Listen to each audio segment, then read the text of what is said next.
Section 4. The February Days and the National Concentration Government in France.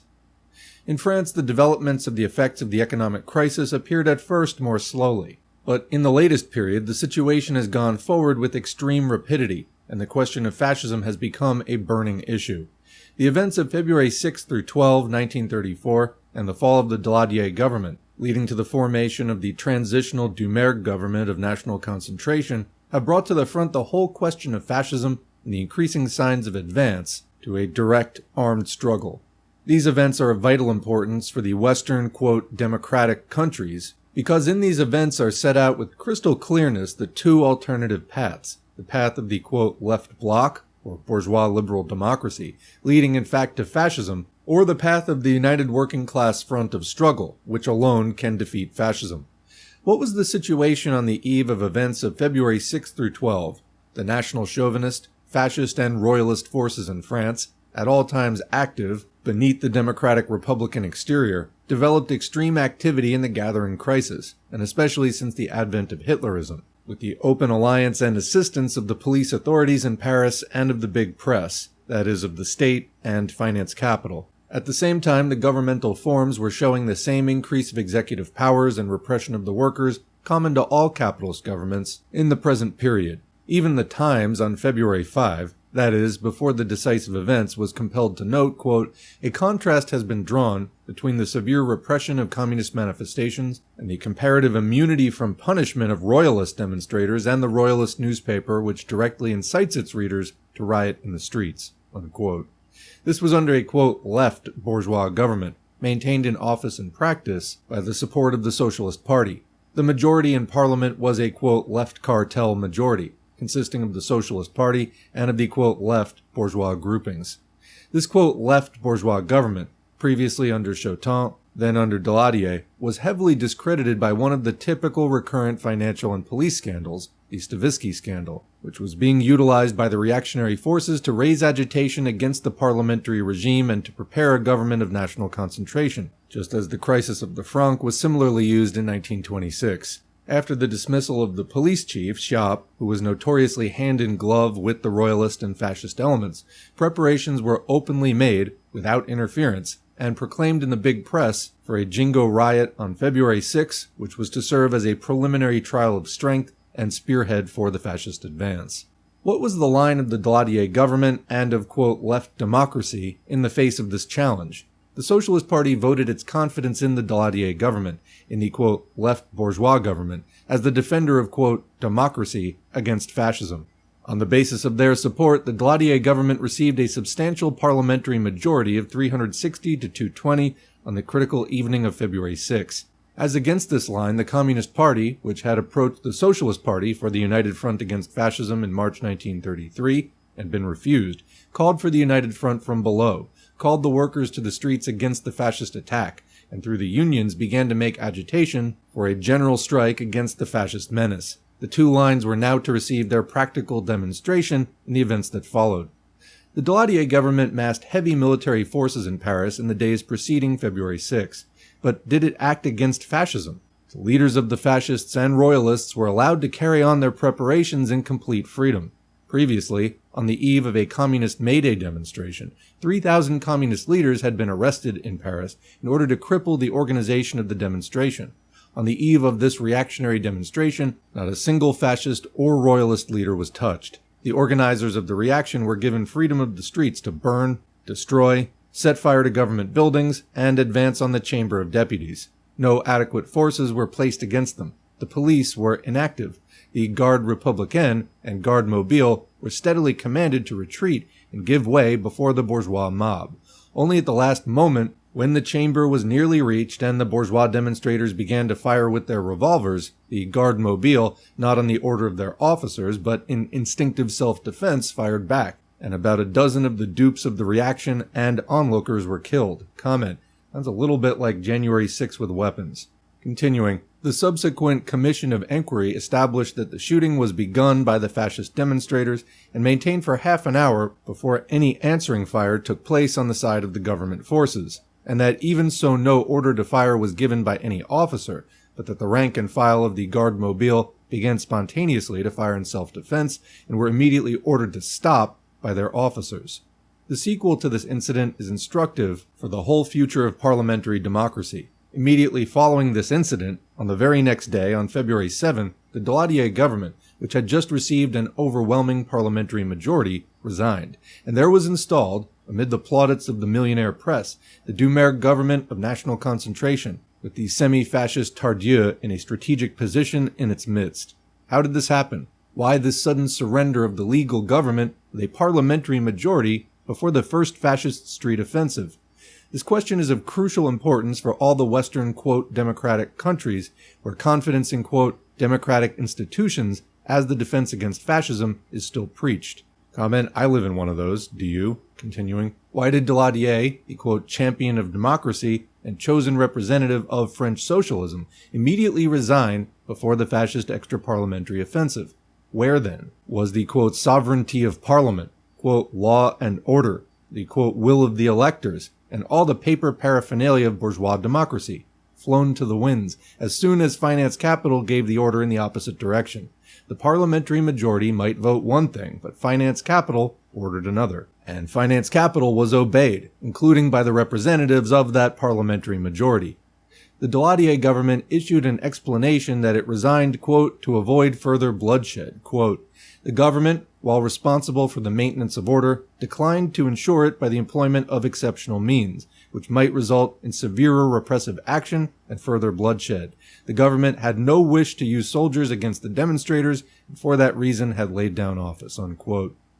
The transparent hypocrisy of this, quote, explanation is manifest, as if any French bourgeois government had ever hesitated to use the utmost violence against working-class demonstrators, not merely using soldiers against them, but organizing complete military operations against them, as was done on the night of the far more serious fighting of February 9, amid the applause of the entire bourgeois press.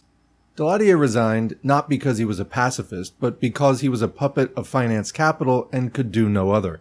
Daladier resigned because he was compelled by the real ruling forces of the state, in relation to which a parliamentary majority was mere stage play. What else could he do? Even had he had the will to fight, he had no forces. The police belonged to the reaction. The general staff belonged to the reaction. It was reported that the old Marshal Lyotte threatened to lead the army on Paris if there should be any attempt at resistance by the parliamentary majority. He was as contemptible a helpless puppet as Asquith over Ulster. Had he wished to fight, he could only have done one thing, to have publicly exposed the whole plot and to have called on the proletarian masses, on the rank and file of the soldiers, to resist. But this would have meant to unloose the proletarian revolution, which he feared as much as any of the Bloc National or the fascists. At bottom, he was one with these. All the liberal democratic pretense was no more than electoral humbug. He knew his duty, he went quietly. Therewith the whole card castle of bourgeois democracy, of the, quote, democratic defense against fascism, of, quote, democracy versus dictatorship, of the whole social democratic line came tumbling down. The line of the left cartel, of the French Socialist Party, of the parliamentary democratic, quote, defense against fascism, was proved once again only to have smoothed the way for the advance of fascism, for a government of the right, for intensified dictatorship. A rapid awakening of the entire working class to the united front against fascism developed. The general strike of February 12 brought out 4 million workers. A united front pact of the French Socialist Party and the French Communist Party against fascism was finally signed on July 27, 1934.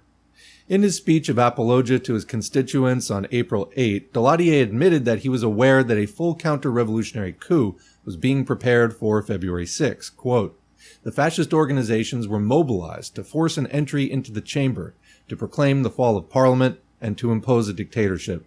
Authentic documents proving this, direct appeals to insurrection, have been placed in the hands of the Commission of Inquiry.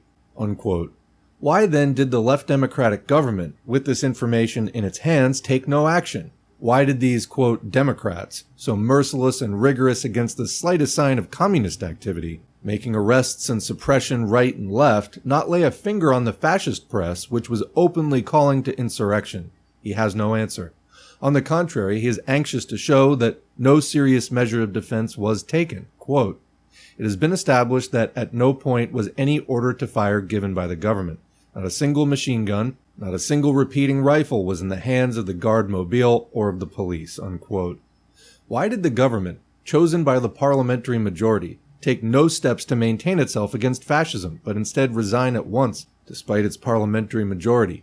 He admits that this question is perplexing, quote, Republican opinion. Quote, "Republican opinion is amazed that the government should have resigned on February 7 instead of maintaining itself in power, since it had the majority in parliament." Unquote. He has no answer. He fumbles and stumbles over the question. He accuses fellow ministers of having wanted to give way. He accuses the president of having insisted on his resignation.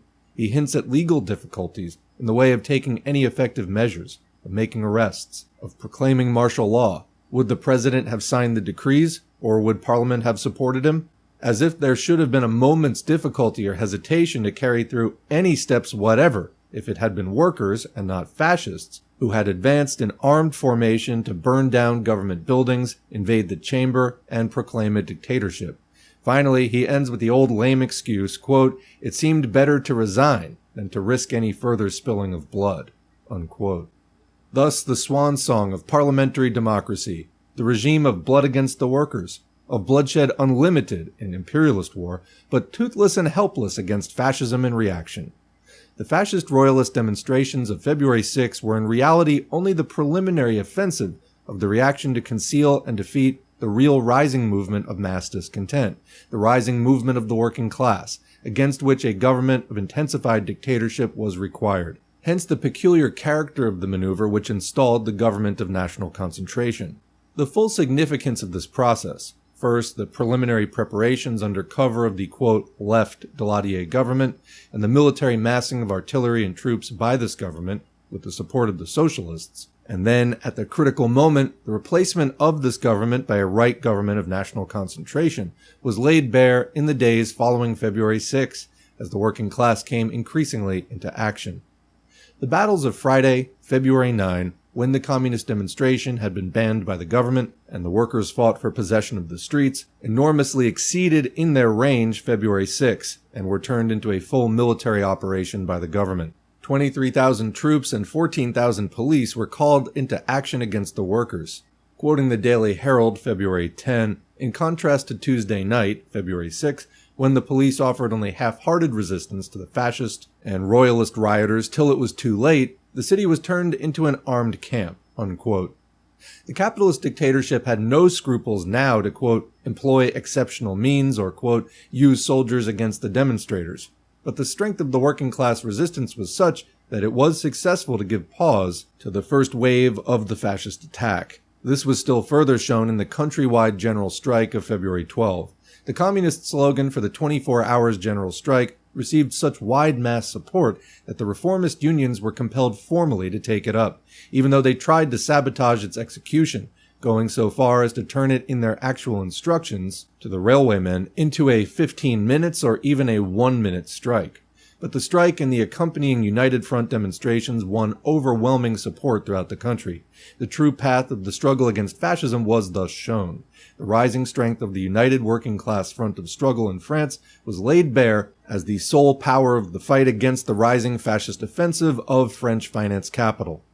The government of national concentration in France is thus revealed as a typical transition government of the advance to fascism.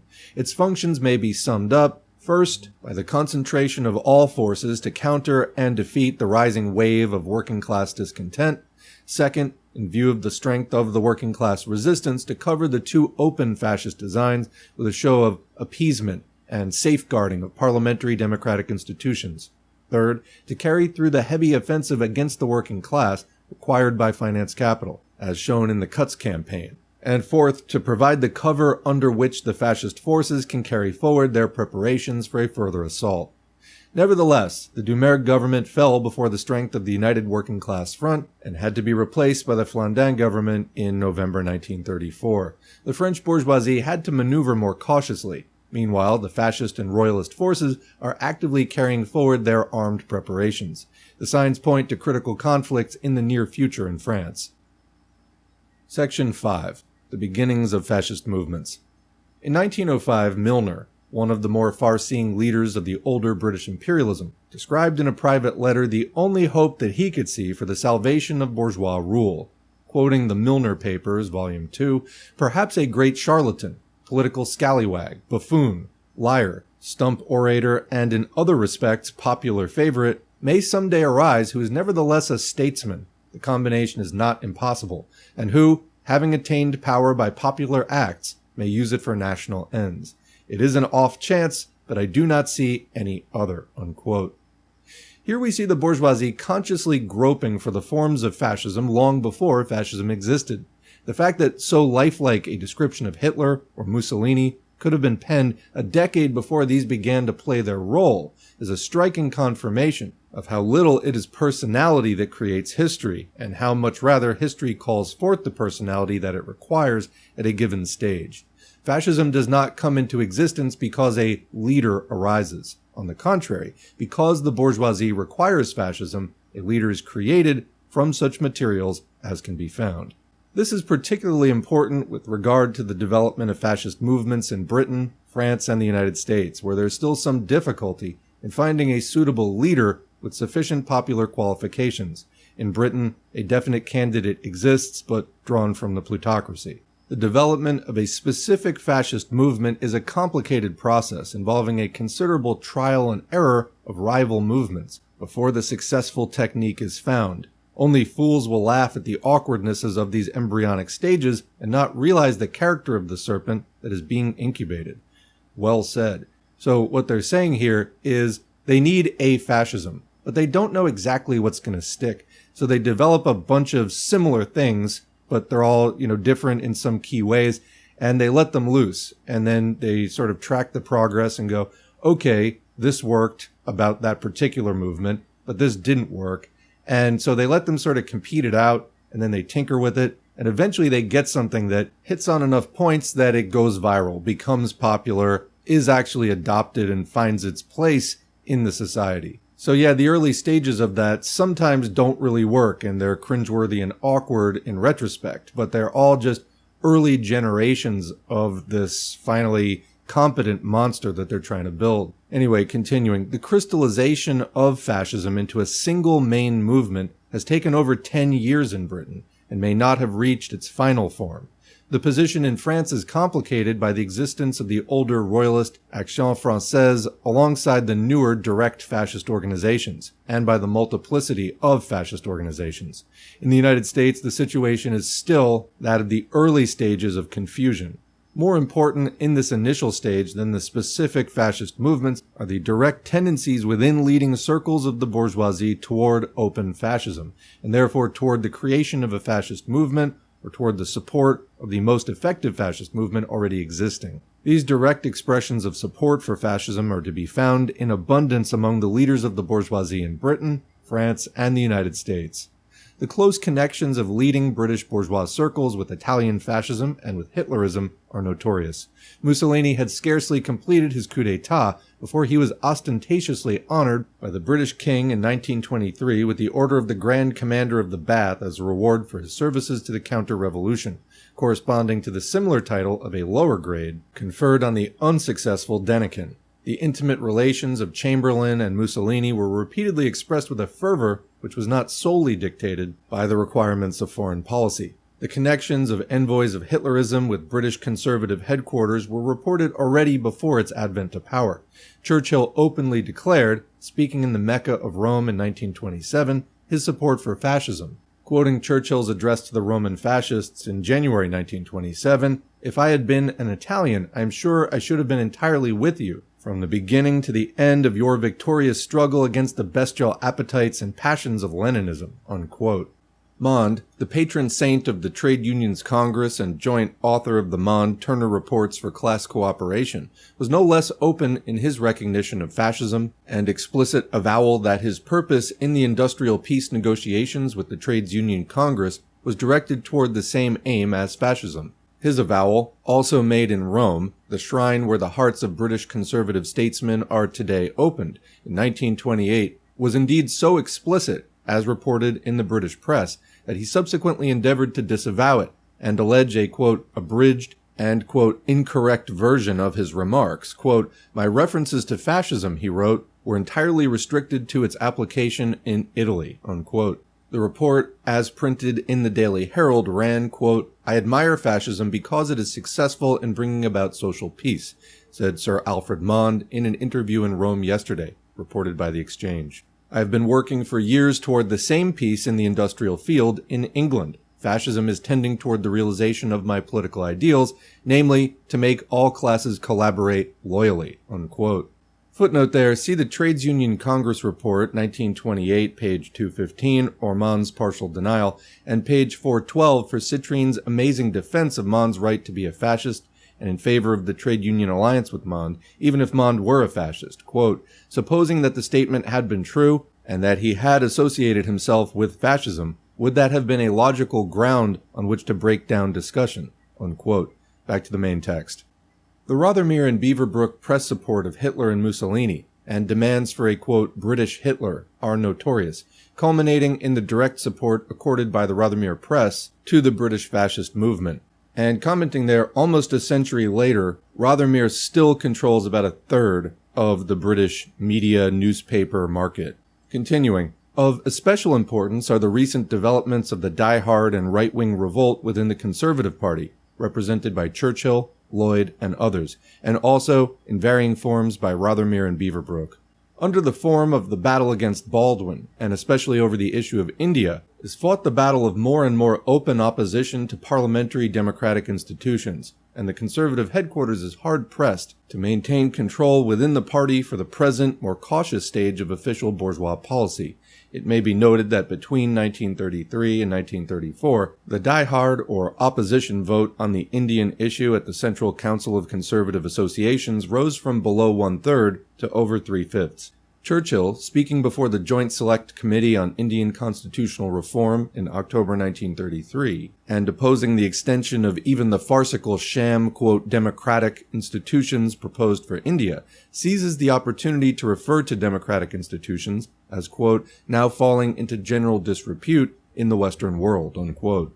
The Times, writing of the revolt against Baldwin in the Conservative Party, notes both its anti-democratic line and the possibility of its victory. Quote, "That Baldwinism would be followed by some form of die-hardism, whether dictatorial or bureaucratic or purely commercial, is hardly open to question if these malcontents were to have their way. They may have it yet." Unquote. This development is of especial importance to note because when the issue comes to a head, it is far from certain that a Churchill or a Lloyd will allow the leadership to pass to a Mosley.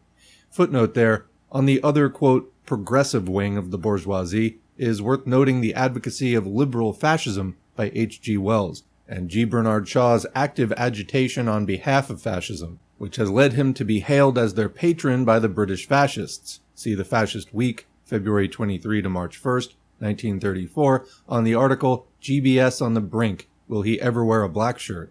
and the quotation from Shaw in praise of Mosley as the motto of the official book BUF, Oswald Mosley and British Fascism. The older agitation of the Belloc-Chesterton school against parliamentarism, against financiers, against Marxism, against pacifism, against Jews, for nationalism, for small property, etc., was fully fascist in an academic fashion, although the subsequent coming to life of their entire program with literal exactitude in the Catholic Hitler has not been appreciated by these virulent anti-Prussians. Back to the main text. Similar tendencies and expressions looking more or less openly toward fascism may be observed among the statesmen and industrialists in the United States and France. Thus, Gary, the United States Steel King, declared at the International Chamber of Commerce Congress in 1923, as reported in the Observer April 1st of that year, quote, "We should be the better for a man like Mussolini here too," unquote. And the former United States ambassador to Berlin, J.W. Gerard, declared in praise of Hitler, quoted in the New York Times, October 15, 1933, quote, "Hitler is doing much for Germany. His unification of the Germans, his destruction of communism, his training of the young, his creation of a Spartan state animated by patriotism, his curbing of parliamentary government, so unsuited to the German character, his protection of the right of private property are all good, and after all, what the Germans do in their own territory is their own business, except for one thing, the persecution and practical expulsion of the Jews." Unquote. Abundant examples could also be quoted from the right-wing press in France of an envious admiration of Hitlerism. If we turn from these gathering tendencies to the specific and organized fascist movements, it is to be noted that in the recent period, direct fascist movements have rapidly developed to prominence in Britain and France, as well as in the smaller countries, Belgium, Holland, Sweden, Switzerland, etc. In the United States, the process of the Roosevelt development is still preparing the ground of fascism, and the question of direct fascist organization is still at the time of writing mainly a question of confused tendencies and beginnings, such as the silver shirts, khaki shirts, KKK revival, the fascist movement of Dennis, etc. From these tendencies, more developed fascist organization can rapidly emerge. But the situation in Britain and France is already considerably more advanced, and at the present stage, the situation in Britain and France is of crucial importance for the future development of fascism in the Western imperialist countries. In France, we have already seen how the events of February 1934, leading to the fall of the Daladier government and the establishment of the government of national concentration, have brought the question of fascism sharply to the front and led to a rapid growth of the fascist organizations. The situation is complicated in France by the parallel existence of the royalist Action Française and of the newer directly fascist organizations. The older Action Française, with its subsidiary hooligan bands, the Camelots du Roi, was originally founded in 1898 as a nationalist and anti-Semitic organization, and later became royalist. With its close connections with right-wing conservatism and semi-official protection for its violent and unrestrained agitation, it has considerable strength among the forces of the right, but it is a rigidly doctrinaire reactionary royalist body, explicitly separating itself from the principles of fascism, although closely similar in general outlook and practice, and not accepting its typical social demagogic technique.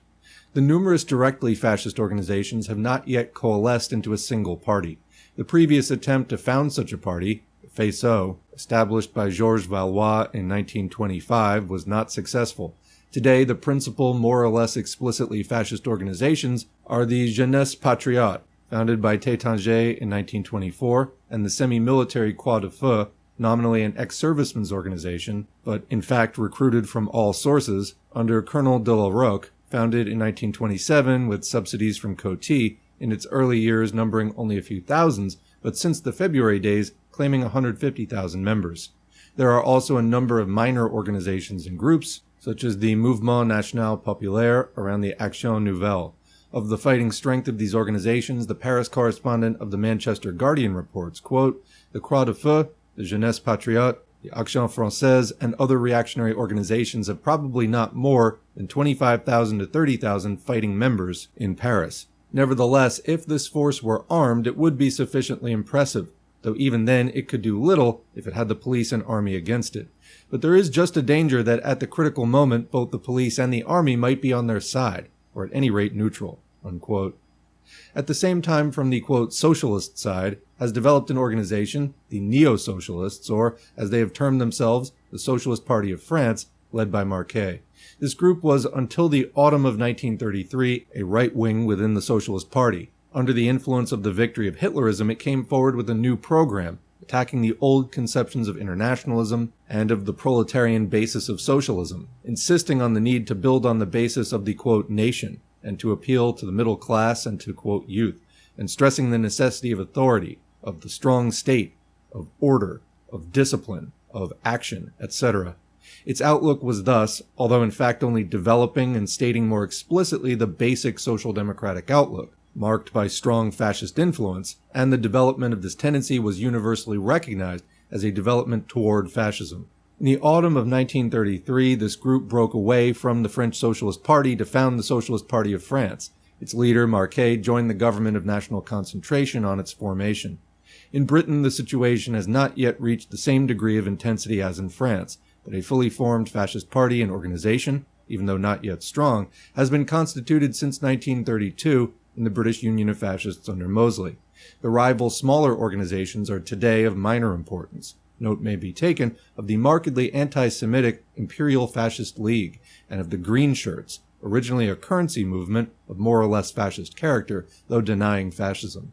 The British Union of Fascists, although not yet necessarily the final form, has today established its position for two reasons. Firstly, and mainly, because of its overwhelming financial support from influential sources, support by the million-tentacled Rothermere Press, and secondly, because of its historical origin from the heart of the Labour Party an independent Labour Party, whereas the previous attempts had remained movements purely of retired generals and suburban reactionaries. The earlier movement of the British Fascisti originated in 1923 from the circles around the Duke of Northumberland's journal The Patriot, and received its legal recognition from the first Labour government. Quote, "The legality of their organization was officially recognized by the late Labour government by the granting to them of their Articles of Association as the British Fascisti Limited." Unquote. Brigadier General R.B.D. Blakeney, its president, had been general manager of the Egyptian State Railways. Its commander for the London area was Brigadier General Sir Ormond Winter, KBE, and its vice president was Rear Admiral J.C. Armstrong. The subsequently attempted United Empire Party, launched with the support of the Rothermere and Beaverbrook Press in 1930, was equally overweighted with generals. Quote, "The council is almost entirely composed of military officers, and their experience of political matters or organization is, with two exceptions, negligible." Quoting the Morning Post, September 13, 1930. These earlier would-be fascist organizations had no understanding of the necessary labor connections and social demagogic technique of fascism. The British Fascisti proclaimed in all simplicity the objective, quote, "to render practical and, if necessary, militant defense of His Majesty the King and the Empire," unquote. A further circular explaining the role of its two branches, men's units and women's units, stated, quote, "In times of peace, both branches carry on propaganda, recruiting, and counter-revolutionary organization. Should revolution or a general strike be threatened, men's units would form the active force and women's units the auxiliary force," unquote. It is obvious that on this basis of ingenuous counter-revolutionary honesty, no mass fascist movement could be built up. The movement won a certain degree of attention in the period preceding the general strike, mainly owing to its semi-official police recognition, its members being accepted in certain areas for recruitment into the special constabulary in a body under their own officers. It achieved no political influence, and after the general strike fell into obscurity. The first significance of the Mosley movement was its direct origin from within the Labour Party. Mosley, after having been a Conservative Member of Parliament, entered the Labour Party in 1924. On the basis of his great wealth and influential connections, he advanced with an extreme rapidity unattainable to ordinary working-class members of the Labour Party to a commanding position in that party, which is always notoriously open to the power of money and of bourgeois connections, and where seats are often offered as at an auction to the highest bidder. No fewer than 50 seats were offered to Mosley in the same year that he joined.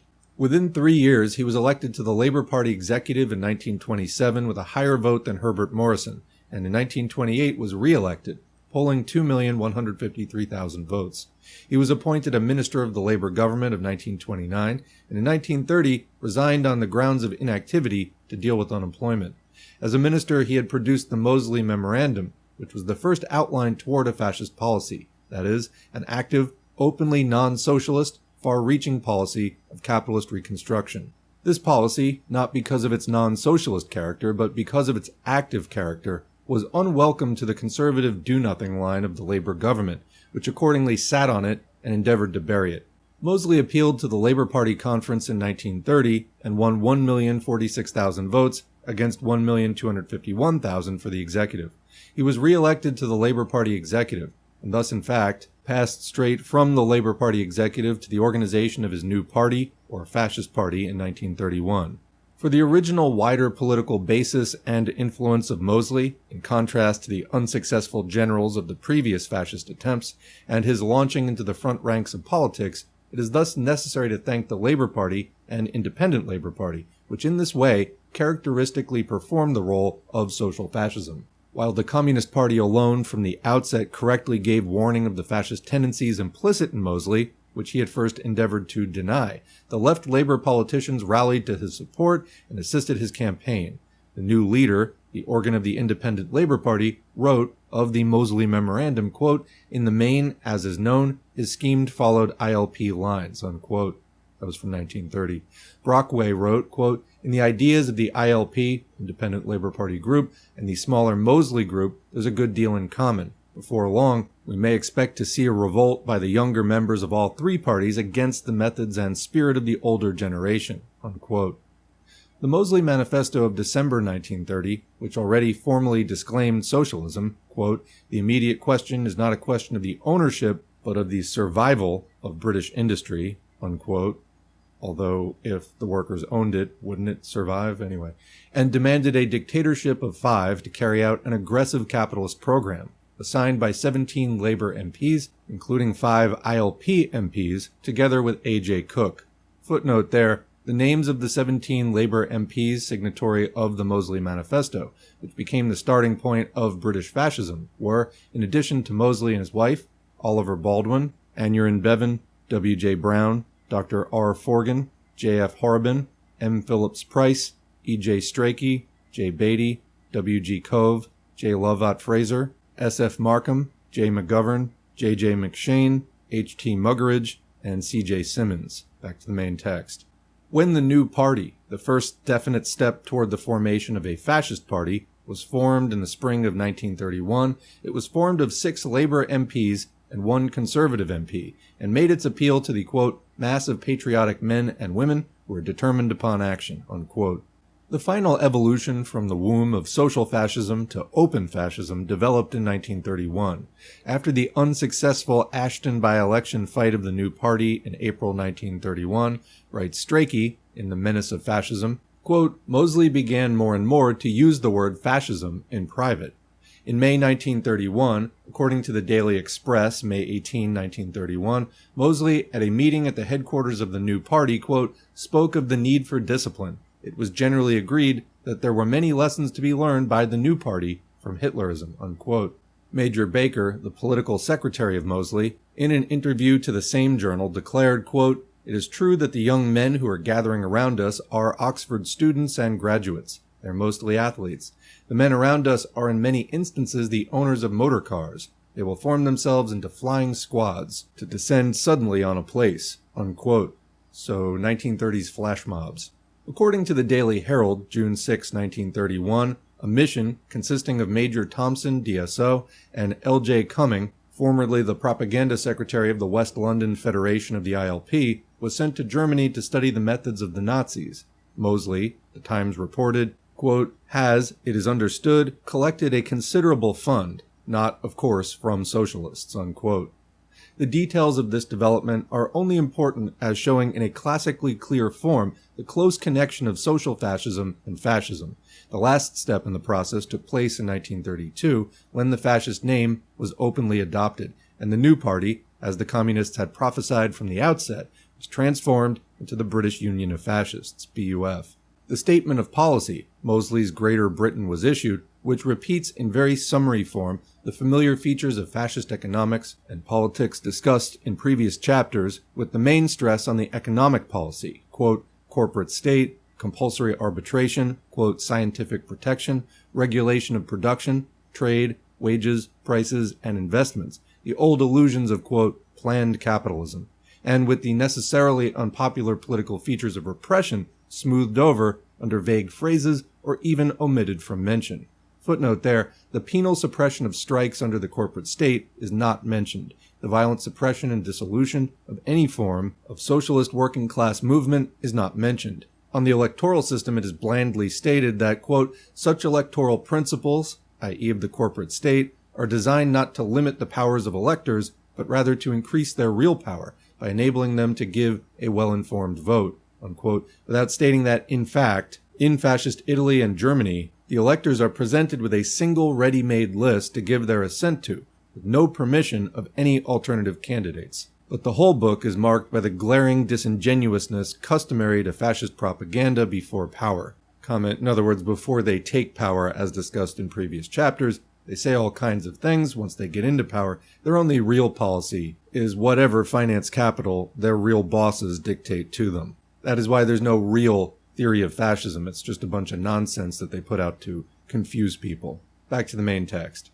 In the autumn of 1932, the Fascist Defense Force was established, and in 1933, fascist barracks headquarters of the type of the Brown houses in Germany began to be set up.